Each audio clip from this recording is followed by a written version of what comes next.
Good morning students, welcome back to Maharaja Agrasen Ayurveda college. तो आज का सब्जेक्ट हमारा रहने वाला स्वास्थ्य का और कॉमन टॉपिक हम कम्युनिकेबल डिजीज में कल हमने थोड़ा सा इंट्रो किया था पोलियो का। ठीक है, तो आज हम उसको कंटिन्यू करेंगे।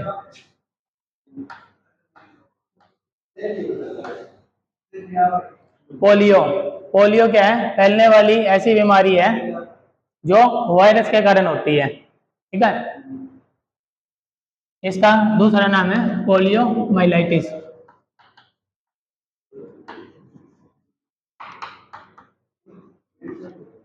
पोलियो माइलाइटिस, ठीक है। और इसके सीरोटाइप होते हैं पोलियो 1, 2 और 3। विकास ध्यान दे यार। पोलियो के जो सीरोटाइप हैं वो कौन कौन से हैं? पोलियो 1, 2 और 3। तो सबसे खतरनाक वाला जो इसका सीरोटाइप है वो है पोलियो 1। ठीक है, जो पैरालाइटिक पोलियो करने में पूर्ण रूप से समर्थ है। तो पोलियो क्या है? एक वायरल डिजीज है। होती किसके कारण है? पोलियो वायरस के कारण, जो कि इस फैमिली का है पिकोरना वायरस।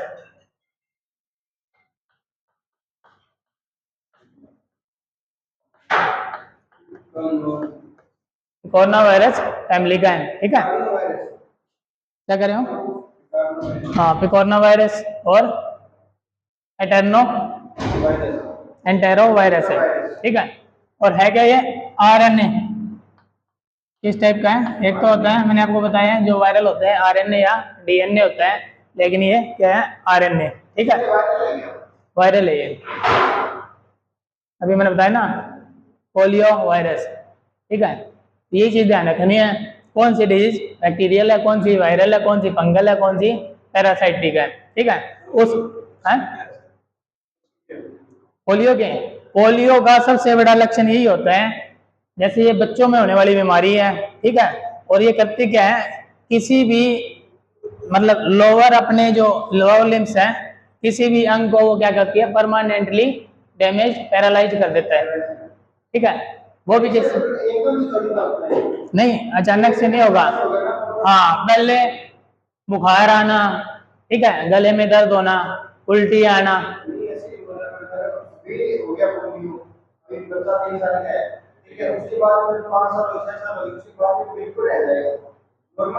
हाँ, नहीं पता क्या है, छोटा ही होगा बच्चा तभी। हाँ, लकवा होना पहले धीरे धीरे स्टार्ट होगा। पहले हो सकता है वो थोड़ा थोड़ा उसमें सुन्नापन रहना लग जाए, फिर धीरे धीरे क्या है कि थोड़ा उठाना और काम करना बंद कर जाए, फिर परमानेंटली डैमेज हो जाएगा। परमानेंटली वो किसी काम का उसका अंग नहीं रहेगा। तो पोलियो वायरस ऐसा है जो क्या करता है? बच्चों में होने वाली बीमारी है और परमानेंटली पैरालाइज कर देता है किसी अंग को। ठीक है, तो आरएनए वायरस है और इसमें सबसे खतरनाक जो सीरोटाइप है 1 का है। ठीक है, और जो पैरालाइज होता है बच्चा वो भी पोलियो सीरोटाइप 1 से ही होता है। ठीक है, 2 में और 3 में जो है पैरालाइज होने का उसका चांस नहीं होता। ठीक है, ये क्या है? तो लकवा ग्रस्त इसको बोलते हैं ना। पोलियो 1 है जो, वो क्या है? लकवा ग्रस्त। इसमें चांसेस 80 से 90% चांसेस रहते हैं। ठीक है, उससे कम सीरोटाइप 2 में, पोलियो 2 में, और उससे भी कम पोलियो 3 में। ठीक है, तो अब ये क्या है कि इसका एजेंट मैंने आपको बता दिया, पोलियो वायरस है, पिकोरना वायरस इसकी फैमिली है। ठीक है, 1, 2, 3 तीनों टाइप के होते हैं। तो इसका रिजर्वायर क्या है? रिजर्वायर इसका क्या है? एक तो इन्फेक्टेड पर्सन,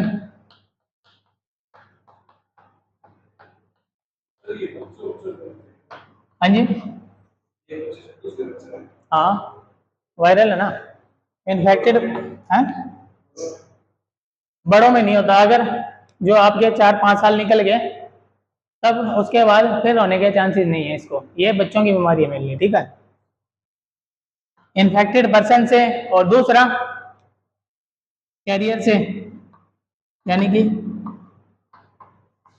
वेक्टर हो गए, जो वाहक वाहक वेक्टर, जैसे पोलियो का जो पेशेंट है उसने क्या किया, मल त्याग किया, है ना। तो ये पोलियो क्या, प्रेजेंट इन्फेक्टेड मटेरियल किस किस में होता है, उसके जो गले का स्राव हो गया उसमें, हाँ पसीने में नहीं होगा ये, ठीक है, गले का स्राव हो गया जो ड्रॉपलेट टाइप हो गए, ठीक है, और किसमें है, इसके मल में, मल के अंदर, ठीक है। तो ये कैरियर वाहक हो गया, जैसे जैसे टाइफाइड में हुआ था, उसने मल त्याग किया, टाइफाइड वाले में तो क्या था, साल्मोनेला टाइफी बैक्टीरिया था, इसमें पोलियो वायरस प्रेजेंट होएगा उसके मल में, तो वो क्या होगा, मक्खी उस पर बैठेगी, आपके खाने पे बैठ गई, आपके मुंह पे बैठी, कैसे भी करके वो उसने आपको ये वायरस ट्रांसफर कर दिया, ठीक है।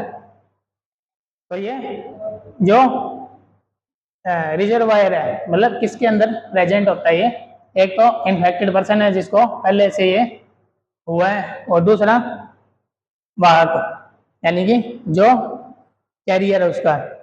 फिर क्या हो गया, सोर्स ऑफ इन्फेक्शन। अब ये सोर्स ऑफ इन्फेक्शन क्या है, यानी कि संक्रमण का स्रोत क्या है, और वो क्या है, एक तो मल, ठीक है, एक हो गया वायरस युक्त भोजन। अब वो वायरस आया कहाँ से, किसी इन्फेक्टेड पर्सन से, मक्खी मच्छर कुछ भी बैठ के उसने आपके अगर खाने में बैठ गया तो वो खाना भी वायरस युक्त हो गया। तो और क्या है, ओरोफेरेंजियल स्राव।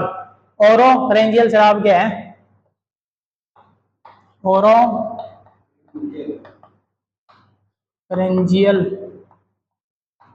फ्लूइड या म्यूकस भी कह सकते हैं, ओरो और फेरेंजियल, ये दोनों वर्ड से मिलके बन रहे हैं, ठीक है। ओरो का मतलब ओरल, मुंह, ठीक है, मुख हो गया, फेरेंजियल यानी कि फेरिंग्स, जो मैंने आपको डाइजेस्टिव सिस्टम के दौरान पढ़ाई थी कि फेरिंग्स क्या होती है, कॉमन ओपनिंग होती है इस तरह से, जब ये वाली अपने मुख से शुरू होती है, ठीक है, तो मुख के बाद यहाँ से जब ये पाइप शुरू होगी तो ये क्या है कि कॉमन ओपनिंग है, इस तरह से नीचे जाके क्या है, एक तो क्या बन गई नेजोफेरिंग्स, एक बन गई ओरोफेरिंग्स, ठीक है। तो जो ओरोफेरिंग्स है ना, वो वाला ओरो यानी कि जो फेरिंग्स मुख में खुल रही है, ठीक है, ओरल में जो खुल रही है, जब ये पाइप क्या है, ये कॉमन ओपनिंग है किसकी, सांस नली की और अन्य नली की, ठीक है। तो इसको बोल दिया, इसमें बता दिया इन्होंने ओरोफेरेंजियल फ्लूइड, ठीक है, और एक क्या बोला इन्होंने, मल में और वायरस युक्त भोजन में, ठीक है। तो ये क्या है, सोर्स ऑफ इन्फेक्शन है। अब इन्फेक्टिविटी क्या है इसकी, कब तक ये कितने टाइम तक रहती है, इन्फेक्शन कहते होने से एक सप्ताह पहले और एक सप्ताह 3 सप्ताह बाद तक, ठीक है, मतलब लगभग मतलब 21 से 28 दिन तक ये इसका पीरियड ऑफ इन्फेक्टिविटी रहता है, ठीक है। तो अब इसमें हाँ इन्फेक्टिव मटेरियल अपन ने पहले बात कर ली, रेस्पिरेटरी एक तो जो हो गया उसमें ड्रॉपलेट्स होगी अपनी, ठीक है। दूसरा क्या होगा, मल के नमूने, ठीक है, जिन्हें पोलियो वायरस हो सकता है, जो मान लो जिनको अपने को लगा कि ये इन्फेक्टेड हो सकते हैं या फिर वो इन्फेक्टेड हैं, उनके मल के हमने सैंपल लिए हैं, ठीक है, तो उसमें भी वायरस हो गया, और एक अपने जो ड्रॉपलेट्स होगी उसमें भी है, ठीक है। और क्या है इसका, जब मेनली जब कॉम्पिटिटिव एग्जाम में इसका रूट पूछा जाता है कि कैसे फैलता है, तो इसको भी हम इको ओरल रूट से फैलने वाला बोलते हैं, इको ओरल रूट, यानी कि इको का मतलब,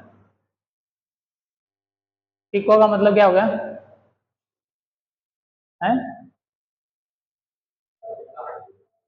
इको इको ओरल रूट बताओ है, हाँ मुख द्वारा नहीं, ओरल हो गया वो तो मुख है। इको मतलब इकस, इकस क्या होता है, मल,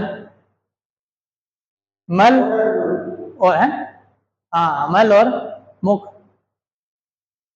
डायरेक्टली नहीं, जैसे मैंने आपको अभी बताया था कोई मक्खी मच्छर वगैरह उस पे बैठी है और उसके साथ वायरस अटैच हुआ है, वो आपके खाने पे जाके बैठी है, आपने वो खाना खा लिया है।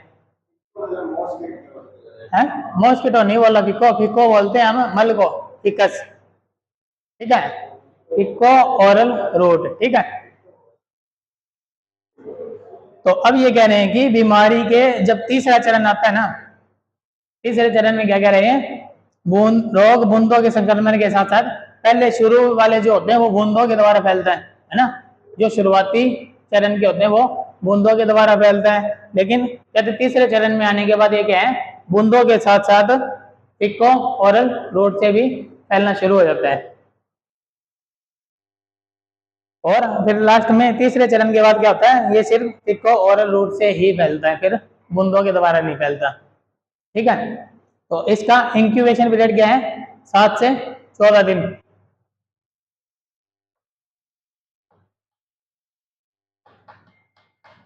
इंक्यूबेशन पीरियड इसका क्या है, 7 से 14 दिन। तो ये क्या होता है इंक्यूबेशन पीरियड, रोज बात करते हैं, मैं रोज मैं आपको बताता भी हूँ। हाँ, कब दिखाई देने और कब से,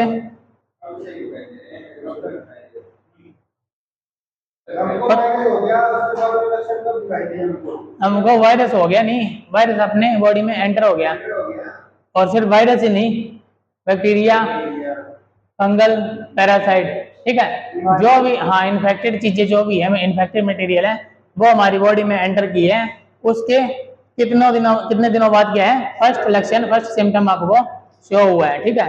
तो वो क्या है, इंक्यूबेशन पीरियड, ठीक है। और सभी बीमारियों का इंक्यूबेशन पीरियड डिफरेंट होता है, ठीक है।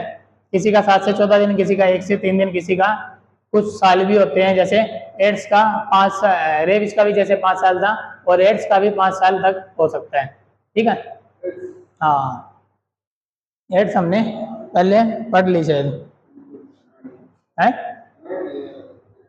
हाँ, तो उसमें ऑनलाइन लेक्चर में देखना, हमने वो पढ़ लिया है। तो अब क्या है कि साइन एंड सिम्टम्स, जब हम साइन एंड सिम्टम की बात करेंगे, लक्षण की, तो इसमें क्या होगा, सबसे पहले तो सब क्लिनिकल केस कौन से होते हैं, जिनको जो इन्फेक्टेड हो गए हैं लेकिन उनको कोई लक्षण दिखाई नहीं दे रहा, ठीक है, मतलब उनके अंदर बैक्टीरिया या वायरस तो एंटर कर गया लेकिन उनके लक्षण दिखाई नहीं दे रहे उनकी इम्यूनिटी के कारण, ठीक है, लेकिन वो क्या है कि फैलाने में पूरे समर्थ है।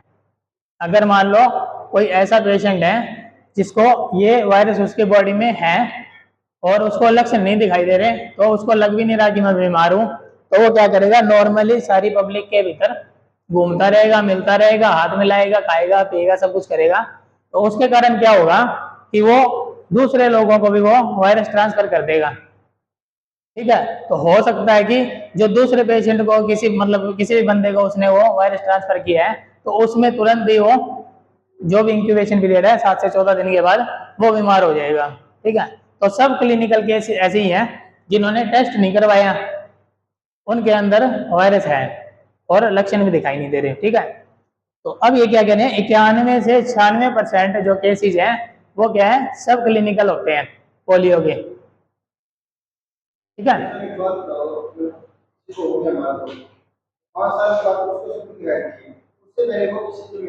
हाँ, डिपेंड करता है उनकी इम्यूनिटी पे, जिसकी इम्यूनिटी डाउन होगी तो उसको तो हो ही जाएगा, जिसकी स्ट्रांग होगी तो वो रिकवर भी कर जाएगा, ठीक है। तो 91 से 96% जो इसके केसेज हैं वो क्या है, सब क्लिनिकल ही है, ठीक है। तो ये सभी लक्षणहीन या अप्रकट मामले होते हैं, ठीक है। जैसे कोविड के टाइम में भी ऐसे बहुत से लोग थे जिनको कोविड तो था, कोविड वायरस उनके अंदर एंटर किया था, लेकिन उनको ना खांसी, ना जुकाम, ना बुखार, हल्का फुल्का जुकाम हुआ तो ठीक है, नहीं तो उनको मतलब सीरियस जो कंडीशन होती है वो कुछ भी नहीं थी। तो वो क्या कर रहे थे, सबसे मिल रहे थे, इधर उधर जा रहे थे, इसीलिए उन्होंने क्या किया था, सरकार ने आपको मतलब लॉकडाउन जो किया गया वो इसी के कारण किया गया था कि कुछ लोग ऐसे हैं, सब क्लिनिकल केसेज हैं जो क्या कर रहे हैं, पब्लिक में जाएंगे, भीड़ भाड़ वाले एरिया में जाएंगे और वो उसको ज़्यादा से ज़्यादा आगे लोगों तक फैलाएंगे। ठीक है, तो अब ये क्या है, उसका निदान क्या है, एंटीबॉडी मात्रा या वायरस लगाव में वृद्धि के आधार पर किया जाता है। ठीक है, तो उसका चेकअप कैसे किया जाता है, सब क्लिनिकल वाले का, उसका ब्लड का टेस्ट किया जाता है, तो उसके अंदर एंटीबॉडी यदि पाई जाती है किसके खिलाफ, पोलियो वायरस के खिलाफ, तो फिर क्या उसको मानेंगे हम कि ये भी पोलियो का केस है। ठीक है, फिर सेकंड क्या है, माइनर और अबॉर्टिव। ठीक है, ये क्या है, इनमें थोड़े बहुत लक्षण दिखाई देते हैं माइनर। ठीक है, ये कितने होते हैं, 4 से 8% वाले, जिनमें थोड़ा बहुत दिखाई दे रहा है। तो और होता क्या है, इनको थोड़ा बहुत फीवर होगा और वो अपने आप ही ठीक हो जाएगा। फिर क्या आ गया, non paralytic poliomyelitis. Non paralytic poliomyelitis से आप क्या समझते हो, पोलियो तो उसको हुआ है लेकिन उसको पैरालाइज नहीं किया, उस वायरस ने पैरालाइज नहीं किया उसको। ठीक है, तो नॉन पैरालाइटिक केसेस। ठीक है, ये क्या है, 0.1 से 1% तक, 0.1 से 1% संक्रमण में क्या होता है, ये भी बहुत कम केस होते हैं जिसमें एसेप्टिक मेनिंजाइटिस का विकास होता है। मेनिंजाइटिस किसे कहते हैं, हम मेनिंजाइटिस की भी हमने बात की थी पहले। ऑलरेडी गैस रेडी है। हां तो आई तो मैं कहना हूं ऑलरेडी गैस क्या होता है विकास, तू दाब दे रखी ऑलरेडी गैस है। जो हमारे ब्रेन की और स्पाइनल कॉर्ड की कवरिंग होती है, एक मेम्ब्रेन होती है, कवर करती है, तो वो क्या है, जब वो उसका इन्फ्लेमेशन हो जाता है, सोजिश आती है उसमें, तो उसको मेनिंजाइटिस बोलते हैं। ठीक है, रिंकू बहुत जोरी बोल रहा है, कहा जाता है उसमें क्या होता है, मेनिंजाइटिस होती है, क्योंकि स्पाइनल कॉर्ड में कोई दिक्कत आई तो ऑटोमेटिकली क्या होगा, आपके बॉडी में, गर्दन में दर्द और ये सब लक्षण उत्पन्न होने लग जाएंगे। ठीक है, तो इनमें ये लक्षण दिखाई देंगे। फिर लास्ट क्या आएगा, पैरालाइटिक पोलियोमाइलाइटिस। अब ये क्या आ गया, जो गंभीर इसका रूप है पोलियो का वो है 1%। ठीक है, ओनली 1%। ठीक है, 1% से कम संक्रमण में स्थिति गंभीर बीमारी में बदल जाती है, जिसमें वायरस केंद्रीय तंत्रिका तंत्र, वायरस का जो पोलियो वायरस है इसका मेन इफेक्ट किस पे हो रहा है, सेंट्रल नर्वस सिस्टम पे। ठीक है, जिसको हिंदी में क्या कहते हैं हम, केंद्रीय तंत्रिका तंत्र। ठीक है, सीएनएस पे अटैक करता है ये वायरस। हाँ, क्योंकि हमारी जितनी मूवमेंट वगैरह हो रही है, जो भी हम हिल डुल रहे हैं, वो कहाँ से कमांड आ रही है, सेंट्रल नर्वस सिस्टम उसको कंट्रोल कर रहा है। अगर सेंट्रल नर्वस सिस्टम डैमेज हो गया तो ऑटोमेटिकली, अब आप देखते हो कुछ लोगों का एक्सीडेंट होता है या छत से गिर गए या कैसे भी, उनके सिर पे चोट लगती है, अचानक ही उनका राइट साइड या लेफ्ट साइड काम करना बंद कर जाता है। ठीक है, तो वो भी इसी के कारण ही है कि सेंट्रल नर्वस सिस्टम में जब डैमेज पहुंचता है तो ऑटोमेटिकली उसके मूवमेंट पे अफेक्ट होता है। ठीक है, ये क्या करता है, सेंट्रल नर्वस सिस्टम पे अटैक करता है और खास करके किस पे, spinal cord. Central nervous system में क्या क्या आ जाता है, ब्रेन प्लस स्पाइनल कॉर्ड, रीढ़ की हड्डी जिसे बोलते हैं। ठीक है, और रीढ़ की हड्डी भी आपको पता है, मैंने आपको बताया था इसमें 26 वर्टिब्रा बताई थी जब आपने बोन पड़ी थी। ठीक है, cervical, thoracic, lumbar, sacrum, coccyx. ठीक है, तो वो क्या करते हैं, जब उसके बीच में से बिल्कुल बीचों बीच से स्पाइनल कॉर्ड हमारी पास होती है, तो वो क्या है, जब उसमें जब क्या होता है, मिस अलाइनमेंट होती है, तो वो क्या करते हैं, दबाव देते हैं किस पे, स्पाइनल कॉर्ड पे। अगर स्पाइनल कॉर्ड पे दबाव आता है तो ऑटोमेटिकली क्या होता है, गर्दन में दर्द होना, चक्कर आना, या हाथ पैर में सून्नापन होना, या हाथ पैर काम करना बंद कर जाना। ठीक है, इस तरह के लक्षण उसमें उत्पन्न होते हैं। तो अब क्या करें कि जब ये सीएनएस पे अटैक करता है, उसके परिणाम स्वरूप क्या होता है, विभिन्न प्रकार का पक्षाघात होता है। पक्षाघात क्या है, पक्षाघात क्या होता है? पैरालाइज होना। पैरालाइज को आयुर्वेद में पक्षाघात बोल रहे हैं। पक्ष यानी कि साइड, आघात यानी उस साइड पे आघात हो गया। ठीक है, तो पैरालाइज होने को पक्षाघात बोला जाता है। तो इसका अर्थात क्या बोला इन्होंने, पैरालाइटिक पोलियोमाइलाइटिस। ठीक है, पैरालाइटिक पोलियोमाइलाइटिस। और सबसे कम चांसेस ही हैं इसके। बहुत ज्यादा जब गंभीर रूप ले लेता है ये वायरस, तब जाकर ये पैरालाइटिक पोलियोमाइलाइटिस होता है। ठीक है, कितने परसेंट है? 1%। ठीक है, फिर जब हम बात करें जो पैरालाइटिक पोलियोमाइलाइटिस होता है यानी कि पक्षाघाती पोलियो होता है, उसमें क्या होता है? बुखार आएगा, ठीक है, तेज बुखार, सिर दर्द होगा, उल्टी होगी, ठीक है, ये लक्षण होंगे। और क्या होगा? भूख ना लगना, जो कॉमन सिम्टम्स वायरल के होते हैं वो सारे सिम्टम आएंगे। और उसके साथ क्या होगा? जब भी बुखार आएगा अगले दिन से क्या होगा? उसकी जो मसल्स हैं उसमें बहुत ज्यादा पेन होगा और वो ऐसे लगेगा कि काम नहीं कर पा रही। ठीक है, और क्या है? जिसके बाद निचले हिस्से में क्या है? मोटर न्यूरॉन प्रकार का शिथिल पक्षाघात होता है। फिर मैंने आपको बताए थे न्यूरॉन्स होते हैं, वही शरीर से मैसेज लेके जाते हैं और ब्रेन से जो मैसेज आते हैं वो भी न्यूरॉन से लेके आते हैं। ठीक है, तो मोटर न्यूरॉन्स क्या करते हैं? कहीं भी हम स्टिमुलस देते हैं, कहीं भी कोई दर्द या कुछ भी जो होता है अपना स्किन, अगर मान लो जब हमने किसी गर्म गैस पे हमारा हाथ लग गया तो अचानक से जो रिस्पॉन्स आता है वो मोटर न्यूरॉन लेके जाता है ब्रेन तक। ठीक है, तो न्यूरॉन्स के कारण ही वो हमारे रिएक्शन होते हैं गर्म या ठंडे या चुभन या दर्द का, तो वो न्यूरॉन्स के कारण ही होता है। अब वो क्या होगा? उसमें क्या होगा? मोटर न्यूरॉन प्रकार का क्या होगा? पक्षाघात हो जाएगा, तो आपके न्यूरॉन्स काम करना बंद कर जाएंगे, फिर आपको पता लगना भी बंद हो जाएगा। और क्या है? कुछ में क्या होता है? हल्के जो केसेज है उसमें मांसपेशी जो मसल्स है उसका लकवा हो जाएगा। ठीक है, और अगर ये बहुत हाई लेवल पे वायरस गंभीर रूप ले रखा है तो क्या होगा? कंप्लीट आपका पैरालाइज हो जाएगा। ठीक है, और क्या है? एक होता है इसमें पोलियो में ट्राइपॉड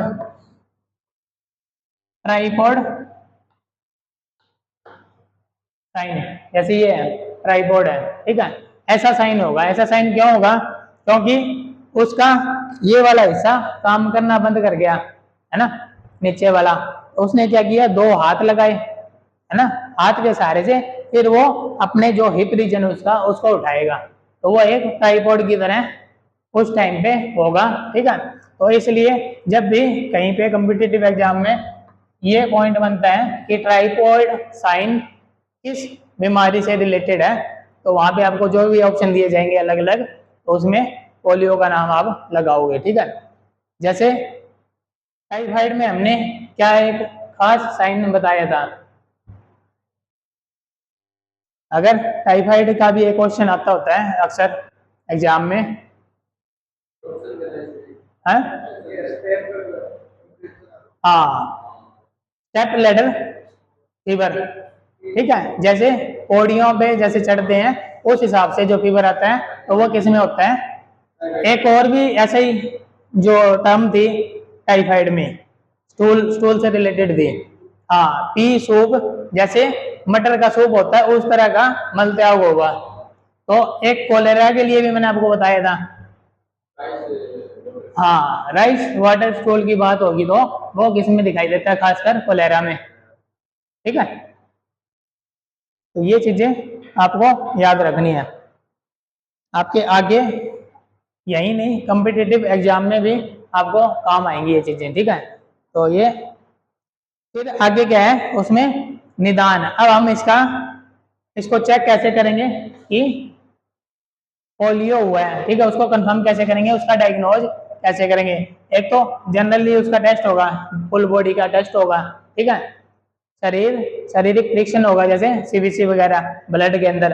और क्या करेंगे इसमें? एक मैंने पहले बताया था जैसे सब क्लिनिकल केसेज हैं उसमें अपन क्या किया था? एंटीबॉडी टेस्ट किया था कि उसके बॉडी में एंटीबॉडी पोलियो के अगेंस्ट बनी है तो वो पॉजिटिव है, अगर नहीं बनी है, अगर नहीं बॉडी एंटीबॉडी पाई गई तो वो नेगेटिव केस है। ठीक है, यानी कि उसको पोलियो नहीं है। और क्या करेंगे उसमें? गले, मल और मस्तिष्क मेरु की जांच। ठीक है, यानी कि गले में एक तो गले का स्राव हो गया, मल का टेस्ट करेंगे यानी कि स्टूल टेस्ट करेंगे अपन उसका।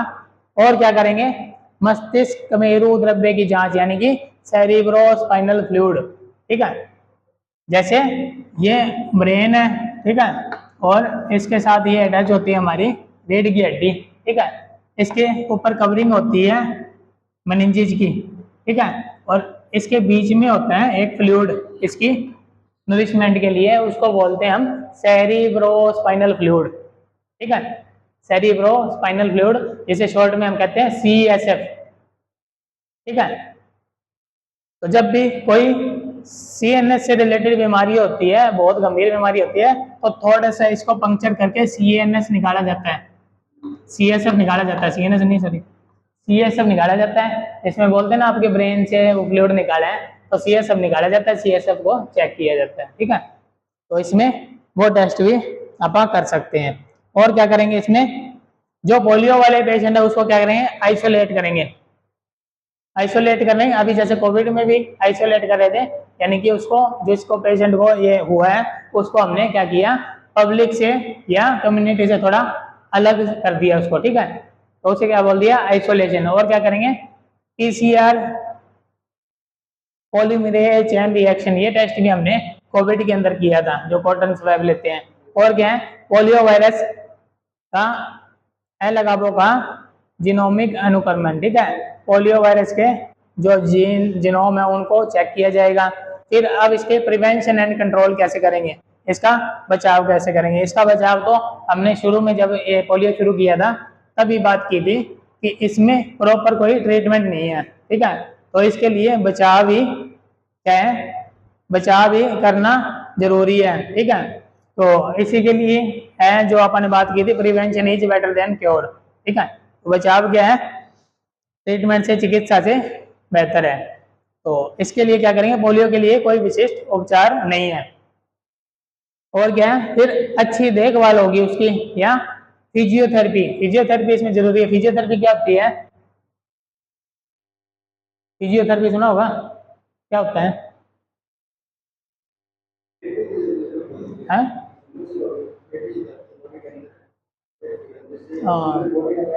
जिसमें बॉडी मूवमेंट का सुधार किया जाता है, उसमें कई प्रकार की एक्सरसाइज भी बताई जाती है, और मशीनों के द्वारा भी कुछ ट्रीटमेंट होते हैं, कुछ वो जैसे मसाज वगैरह करते हैं, उससे क्या है कि आपकी मसल्स को दोबारा काम करने के लायक बनाने की कोशिश की जाती है, ठीक है। तो और क्या होगा उसमें, बच्चों को धातु के कैलिपर्स लगाने पड़ सकते हैं, ठीक है, बच्चों को, जो आपने देखा होगा पोलियो वाले जो बच्चे होते हैं उनके क्या होते हैं, एक जो लोहे की, या जैसे आप वो देखते हो ना, तो वो क्लिपर्स होते हैं, क्लिपर्स लगे होते हैं, वो स्पोर्ट के लिए होते हैं उनको, ठीक है। और क्या हो गया, इसमें बच्चे को टीकाकरण दिए जाते हैं। टीकाकरण मैंने आपको शुरू में बताया था, इसके लिए एक अपने at the time of birth जो वैक्सीन दिए थे, कौन कौन से थे Himanshu, at the time of birth with in 24 hours, OPV दोनों तो नहीं दिए जाते हैं ना, गलत है,